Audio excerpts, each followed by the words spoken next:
Chapter 9, Not Without My Hamster and My Pterodactyl. I think our evil twins made this comic book, said Harold. They must have, said George. The artwork is really bad. I'm pretty sure they misspelled some words. Are you sure about that? Let's get out of here, said Harold. Not without crackers and Sulu, said George. George and Harold ran to a window and looked out. There they saw their two evil twins sneaking home, carrying their beloved pets with them. Sulu and Crackers have no idea what's going on, said George. They think those two guys are us! How in the world are we gonna stop us? asked Harold. Chapter 10, The Hypno Horror. George and Harold knew exactly where those evil twins had taken Crackers and Sulu. To the same place they would have taken them, their tree house. So our two heroes dashed home as fast as they could. Then they climbed up the tree house ladder as quietly as they could. But when they peeked inside, they saw something that was 389 times worse than they ever could have imagined. Their evil twins were hypnotizing their beloved pets with a 3D hypno ring. You'll obey every command, said evil Harold. Yeah, said evil George, and you'll be really wicked from now on, too. George and Harold gasped, which is actually not a very smart thing to do if you're trying to go unnoticed. Hey, look! shouted evil Harold. Gaspers, get him! shouted evil George to their newly hypnotized pets. Crackers didn't move. The dazed pterodactyl shook his head and looked a little confused. But Sulu immediately sprung into action. He lunged at George and Harold, grabbed them by their shirts, and yanked them to the ground.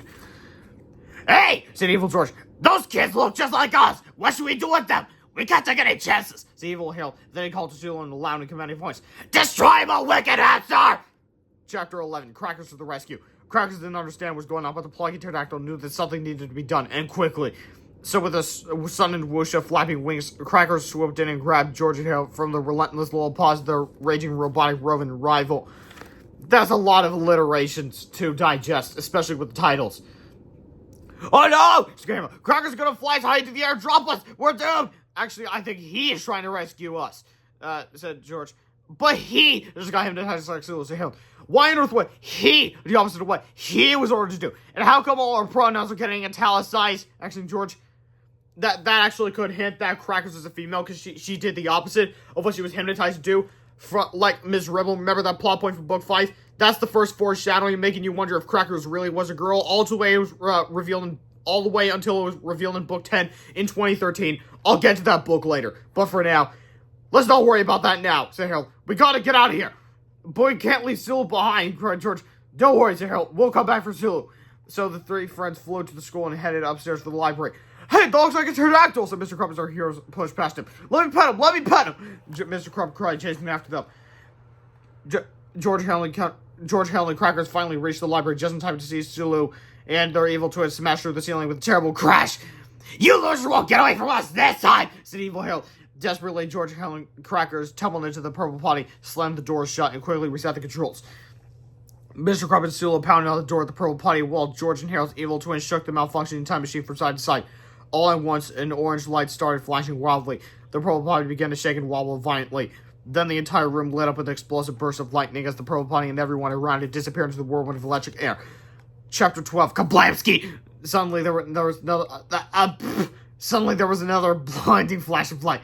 Everyone around the purple potty flew off in different directions. Then the purple potty stopped shaking and wobbling and switched into shutdown mode. George, Harold, and Crackers peeked out. Look, said Harold, there aren't any books in this library. We must be back in our own reality. But we've got to be sure, said George. The two boys tucked Crackers into Harold's book bag and crept down into the hallway.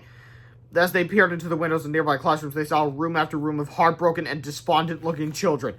Some were standing in corners weeping, others were sitting on dunce stools wearing humiliating hats, saying, "Dunce, I'm with stupid, loser, duh, dummy, this will go on my permanent record, Mr. Lice Guy." While still others were writing unbelievably degrading sentences over and over on the chalkboard as their teachers rifled through their lunchboxes, stealing all their best desserts. "My parents only pretend I love me. I apologize for being born. I'm so ugly. When I was born, the doctor slapped my mom." "Yep," sighed George. "We're back in our reality. I never thought I'd say this, Harold, but it's good to be home." "To the treehouse!" cried George. Chapter 13, Purple Potty People Unite. Seconds after George, Harold, and Crackers left the library, the four confused beings from an alternate dimension began to stir. Evil George, Evil Harold, Evil Sulu, and nice Mr. Crump stumbled into the center of the strange, empty library, rubbing their heads and looking around curiously. "Look," said Evil George, "this library has no books on the shelves." Said Evil Harold. "It looks like we've entered some kind of alternate universe, an illogical reality where everything is backwards." "Backwards, eh?" said Evil George. "We could do quite well in a place like this." Okay, now being reminded of Good and Bad Johnny from Johnny Test. Because I'm doing similar voices to these characters. Anyway, he walked over to the drink and found a splash of water nice to Mr. Crump's face. Suddenly, nice Mr. Crump, confused smile turned into evil frown. He ripped off his clothes and tied a curtain from a nearby window around his neck.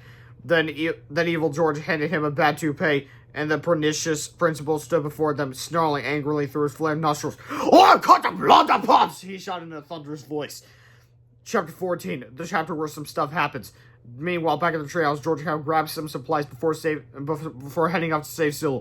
"We'll need our 3D hypno ring," said George, to change Sulu back to his old self again. "Cool," said Harold. "And we better take the rest of this extra strange superpowers just in case." "Good idea," said George. The two friends stuffed the supplies in their pterodactyl into the book bags and headed down the treehouse ladder. "Just where the heck do you two think you're going?" asked a commanding voice at the bottom of the ladder. It was George's dad, and he didn't seem very happy. George, well, we need to go back to school for something." "Yeah," said Harold, "we forgot something." "We'll have to wait until tomorrow," said George's dad. "We're having dinner with the Hutchinses tonight, remember?" "Oh yeah," said George. "It's Grandparents' Day. We almost forgot." "Well, you're just in time for dinner," said George's dad. "Go inside and wash up." "But the fate of the entire world is in our hands," cried Harold. "The fate of the entire world can wait until tomorrow," said George's dad. Chapter 15, Super Supper. As they washed their hands, the two boys went into the dining room. George's parents had prepared a big meal, and everybody waited patiently for George and Harold to join them. Harold's mom, sister, and grandpa were there, along with George's mom, dad, and his great-grandma. "Hello, babies," said George's great-grandma. "What have you boys been up to today?" "Nothing," said George as he hugged his great-grandma.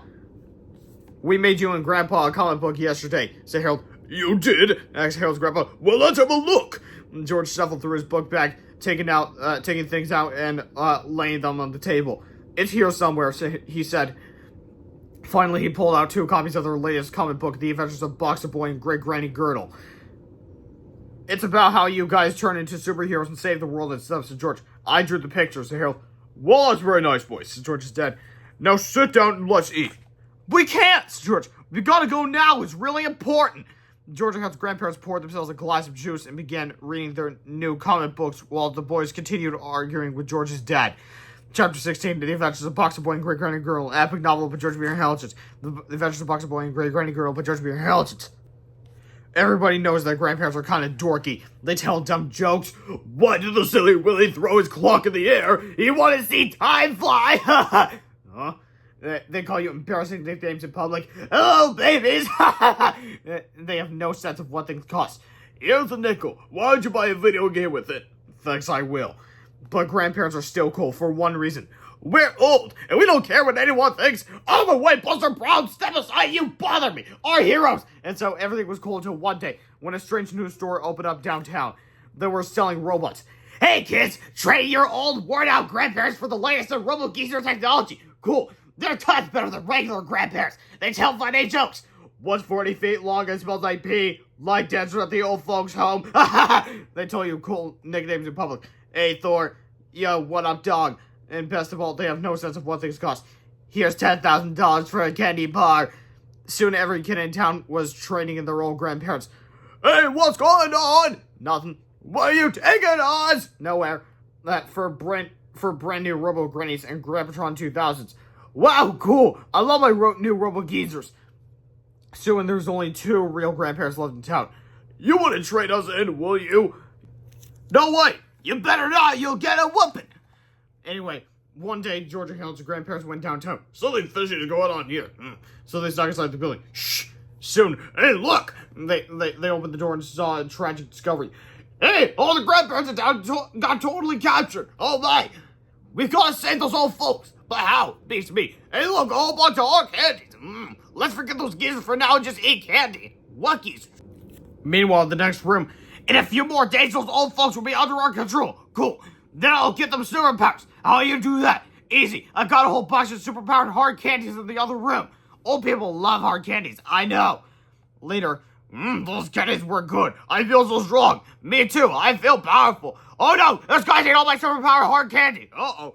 George and his grandparents joined him. "Geezer powers activate!" And they spun around and around. Soon they were transformed. "I'm Boxer Boy and I'm Great Granny Girdle. I'm out of here. I'm with you." The bad guys ran upstairs. They got into a UFO on top of their building and took off. "Calling all Robo Geezers, attack Boxer Boy and Great Granny Girdle!" Suddenly all the Robo Geezers in town transformed, and off they flew. The robot geezers attacked, but Boxer Boy and Great Grandma Girl were faster than a speeding electric scooter, zoom, more powerful than adult diapers, bonk, and able to lay tall buildings without breaking into him. But there's too many of them. I have an idea. Let's chase them. Let them chase you for a while. So the robots all chased Great Granny Girdle, and Boxer Boy attacked the spaceship. Oi! Punch, bam, bang, crash, kick. They got some pain. Oi! Shh! And they got a finishing touch. Hey, robot dogs! Look! What? Hey, yummy! The robot geezers tried to devour the spaceship in a while-feeding frenzy. They ate. Womp, womp, womp, womp. And then one of them bit on the fuel line and kaboom! We're free! Right for Boxer Boy and 3 cheers for Great Granny Girdle! The end.